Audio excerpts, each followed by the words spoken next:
Everyone needs to stop talking like Jake is a YouTuber. Jake is a boxer. Jake has more money than 99% of professional boxers on the planet. He has a full-time training camp. He lives with a full-time gym, full-time trainers. He's dedicated his life to this sport for nearly 7 or 8 years. That's a professional boxer. He's an ex-YouTuber. And this whole narrative, I'm just a YouTuber, is a really good... Jake is a boxer, and he's got this absolute ironclad belief that he could completely demolish Andrew Tate in a boxing match. I'm talking about a fast, brutal finish that wouldn't even make it to the later rounds. That single statement has reignited what's becoming one of the most explosive potential rivalries in crossover combat sports right now. This isn't some casual trash talk during a random interview. Jake Paul is putting his entire reputation behind this prediction, and it has the influencer boxing world going absolutely crazy with speculation about what would happen if these two massive egos actually settled their beef in the ring. I mean, you fight Andrew, how would it go? I would win very, very quickly. The whole idea of the Paul brothers facing off against the Tate brothers has been bubbling under the surface for ages, but something's different now. Recent developments have dragged this potential showdown right back into the spotlight, where everyone's dissecting every angle. Jake Paul is actively getting ready for what could be his biggest step up in competition ever, while Andrew Tate is making his dramatic comeback to fighting after years away from the ring. The timing couldn't be more perfect for fans and promoters who can already smell the massive money this would bring in. What's really wild is that people in the scene aren't talking about this as some maybe someday situation anymore. They're talking about when it's going to happen, which shows you just how real everyone thinks this has become. An MMA fight between Jake Paul, Logan Paul, Tristan Tate, Andrew. Really, we're talking about Andrew here. Tristan's not really in this equation. That's like the light work. 10 mil for Andrew, 10 mil for Tristan, 10 mil for you, 10 mil for me. But here's what they'll say. I don't need this for the money. You're going to have to slap $50 million for me even to get out of bed. But if you have money, then why is it about the money? What it shouldn't be about the money. It should be solely for entertainment and to figure out who's really about it. And we're telling you. Jake Paul is currently locked in deep preparation for his absolutely massive David versus Goliath battle against heavyweight champion Anthony Joshua. This is a legitimate world champion with serious knockout power and real credentials. Critics and supporters are already going at each other over whether Paul has finally bitten off way more than he can handle this time. We're talking about facing an actual heavyweight champion here, not another YouTuber or crossover fighter. Despite having this enormous challenge looming over him, Paul hasn't stopped discussing future opponents and what comes after Joshua. Andrew Tate's name keeps popping up in these conversations like unfinished business waiting to explode. The whole thing gained serious momentum when Logan Paul openly talked about a doubleheader featuring both Paul brothers taking on Andrew and Tristan Tate in the same massive event. Picture this scenario for a second. Two brothers fighting two brothers in what would be the ultimate family rivalry showdown that would absolutely break the internet. Fans latched onto this idea immediately, especially given all the online friction that's been brewing between these camps for months. Adam Ross jumped into the discussion, casually matching up Logan against Tristan and putting Jake opposite Andrew, which makes sense given their sizes and fighting styles. Even Logan seemed genuinely uncertain about which Tate brother he'd rather face, suggesting he might prefer Andrew for stylistic reasons, but admitting Jake would probably push him toward Tristan anyway. Tristan and Andrew Tate versus you two. Oh. That's the fight. I would love it. The two brothers, that's the fight. That would be Tristan and Andrew. Who would get Tristan? You'd get Tristan. You're more. No? You want Andrew? He'd probably make me take Tristan. I feel like because he's the seasoned boxer. You fight. That's a good fight. That's a good fight. That's fun. You fight Andrew. How would it go? I would win very, very quickly. I'm excited to see his fight. He's been out of the ring for a long time.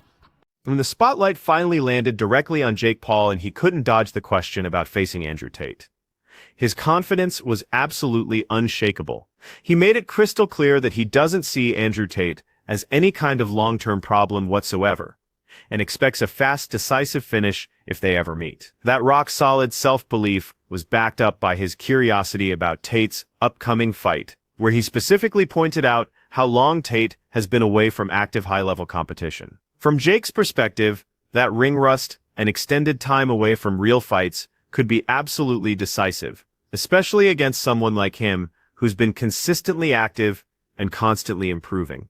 Meanwhile, people close to Andrew Tate have been pushing a completely different story. Snicko, who's always in Tate's corner, went on record backing Tate to cruise through his fight with Chase DeMoor without breaking a sweat. He painted the matchup as basically non-competitive from the start, suggesting that Tate only steps into the ring when every advantage is lined up perfectly before the first bell rings. While Snicko had no personal issues with DeMoor and wished him well, he remained convinced that Tate would overwhelm him without facing any meaningful resistance. Andrew Tate is back.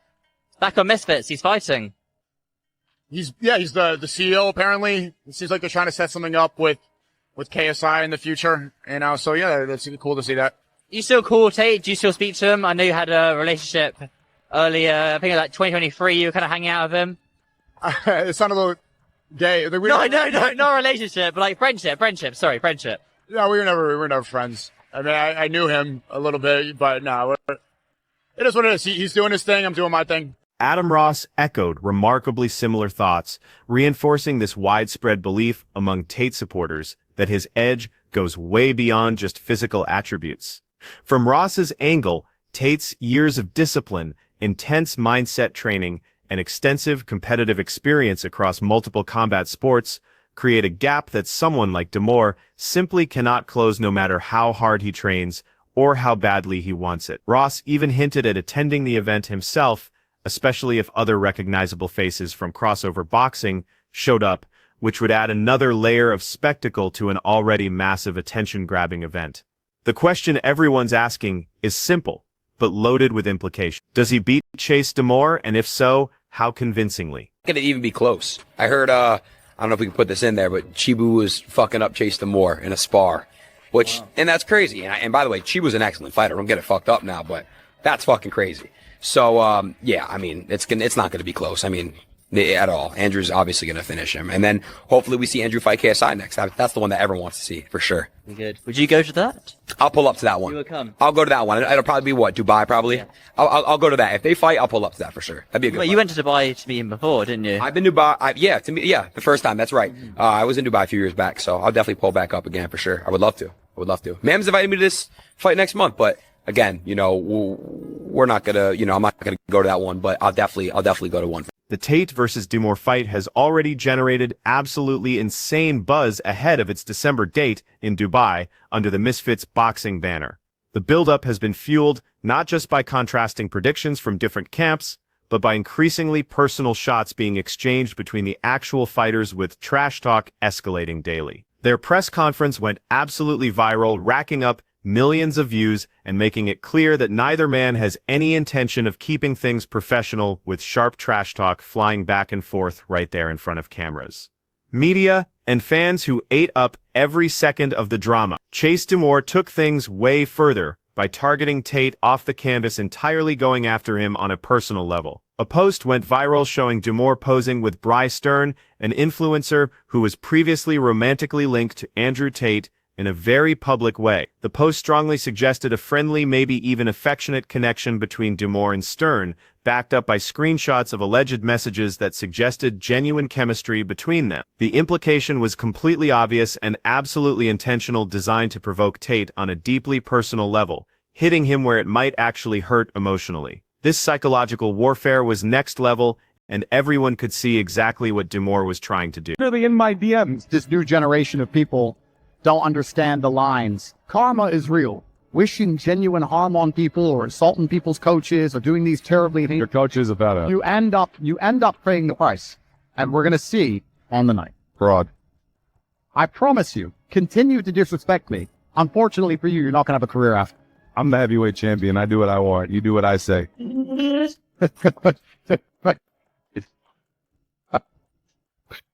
The irony of certain interactions during this build-up didn't go unnoticed by fans who followed Tate's career for years. Sidekick Boxing, which is a well-known brand with real credibility, had actually supported Tate through his professional kickboxing rise, standing by him long before supercars and massive global fame became part of his image. Tate had spoken genuinely and positively about the brand during his competitive years, really valuing their backing when he was grinding and nobody knew who he was. Now, seeing that same company interact publicly with his upcoming opponent on social media added another interesting psychological wrinkle to an already emotional build-up. Serious questions have also emerged about the actual fight structure itself, with people digging into the contract fine print. DeMoor has directly accused Tate of inserting multiple favorable clauses into the bout agreement, alleging that the deck has been deliberately stacked in Tate's favor from a legal standpoint. According to DeMoor's public statements, the contract includes specific conditions that benefit Tate, ranging from weight limits and weigh-in protocols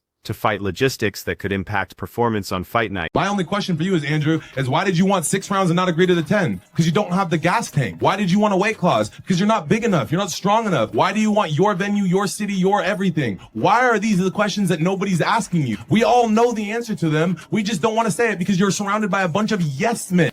Here's where it gets even more interesting, though. While the bout is being officially marketed as a heavyweight title fight, DeMoor claims both fighters are actually restricted from weighing more than 200 pounds on fight night, which would effectively turn this into a cruiserweight matchup, completely changing the dynamic.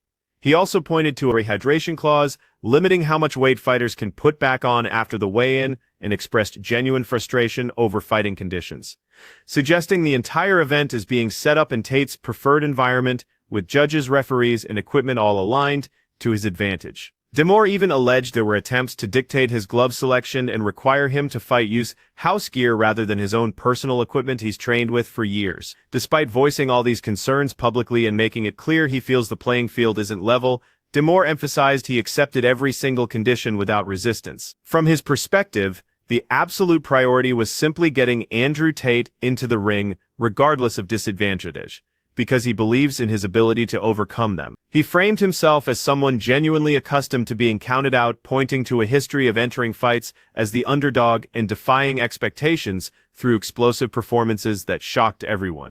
When you're a fighter, you want to fight. So it doesn't have to make logical sense. It doesn't have to be something that You're not a have fighter. to sit there and say, how much am I going to get paid? Is You're it not a worth fighter. it?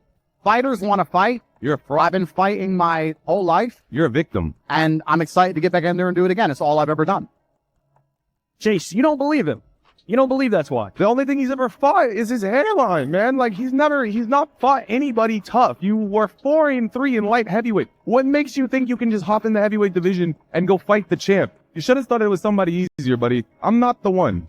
Why do you think I'm Andrew Tate, meanwhile, has fully embraced a dual role as both active fighter and powerful executive within Misfits Boxing, giving him influence on multiple organizational levels.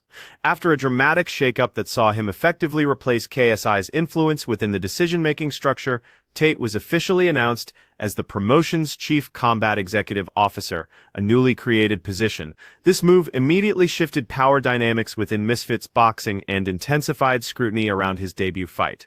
Because now he's not just a fighter, he's literally helping run the show. He left Romania, where he'd been based for years, and relocated to the United Arab Emirates, basing his entire training camp in Dubai ahead of December, surrounding himself with world-class training partners and coaches. He's consistently shared updates on social media showing himself in absolutely formidable physical condition, including a black eye he sustained during hard sparring. Rather than hiding the mark, Tate treated it as direct evidence of legitimate preparation, showing fans he's not taking this lightly, and is going through real training camp adversity. The message was clear: this isn't for show. He's ready to inflict serious damage. I am the guy that's coming to put you away for good.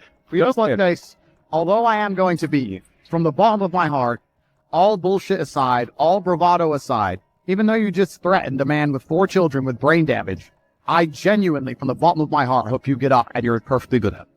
That's what I hope. I hope you wake up in a hospital. Well, that's the difference in our characters, and we're going to see which one God rewards.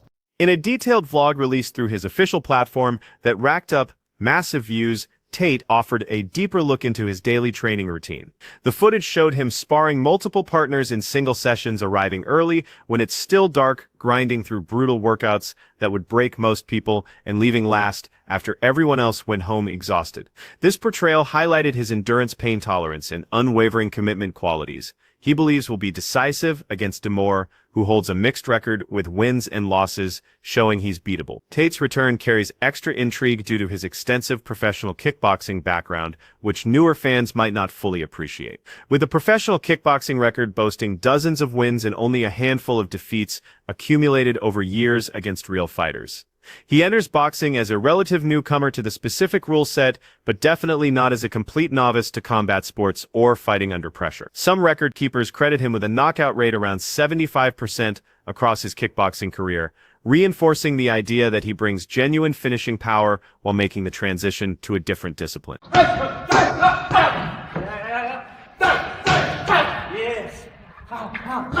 Good.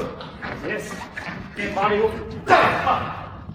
Speculation about Tate's future within Misfits Boxing has only grown more intense since his comeback announcement sent shockwaves through the influencer boxing community. Should he defeat DeMoor decisively and capture the heavyweight championship, there's already serious talk about a packed fight schedule extending into Tate himself has suggested he could compete up to 10 times in a single year, which is absolutely insane by modern boxing standards, where most fighters do 2 or 3 fights maximum. That claim, if he follows through, would completely reshape the promotion's landscape and make him the undisputed centerpiece of Misfits Boxing. Potential future matchups are already being floated, with names like KSI Darren Till and, of course, Jake Paul, frequently mentioned, each offering completely different narratives, stylistic challenges, and massive commercial appeal that would break pay-per-view records. Among all those names, Jake Paul stands out not just because of his fame and platform, but because of the stark contrast in style background and personality between the two men, making it the most compelling matchup possible. It's the biggest fight you could have in this world.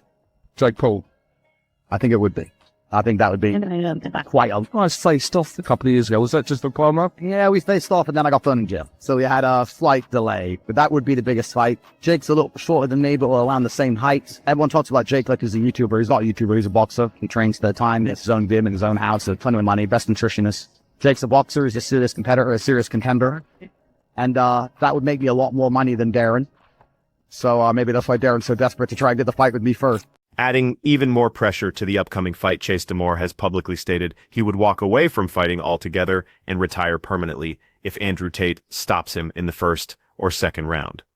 This declaration injected massive pressure into the bout, framing it as a potential career-ending moment rather than just another influencer boxing match. DeMoor has positioned this fight as deeply personal, expressing genuine desire to hold Tate accountable in front of a global audience. From DeMoor's standpoint, he represents all the fans and critics who want to see Tate humbled, while Tate views the bout as a definitive statement of dominance in a new combat arena where he's building a second legacy. With Misfits Boxing branding the event as a major pre-Christmas spectacle and investing heavily in promotion, the organization has leaned fully into the drama and larger-than-life personalities, knowing this transcends just boxing fans and reaches mainstream audiences. You know, what do you think about him being the CEO? You're fighting the CEO of the promotion that you're fighting for. A 38-year-old man coming off his prison sentence, he comes up there and puts me down in the first, second round, and I would retire from fighting entirely. It's not for me. So I'm feeling very confident going into this. And I think if you remove the followers away from Andrew Tate and take him for what he is, 4-3 light heavyweight boxer, and I was just fighting a random guy. These guys on the internet, these guys on Twitter would be like, oh, you're fighting a 4-3 guy that fights a light heavyweight. You're going to dominate him, you know, because he's got the cult following, because he's got this. People are trying to say he's more than what he is, but you have to take it for what it is, remove the followers, and let's go fight. The followers aren't fighting for you in the ring.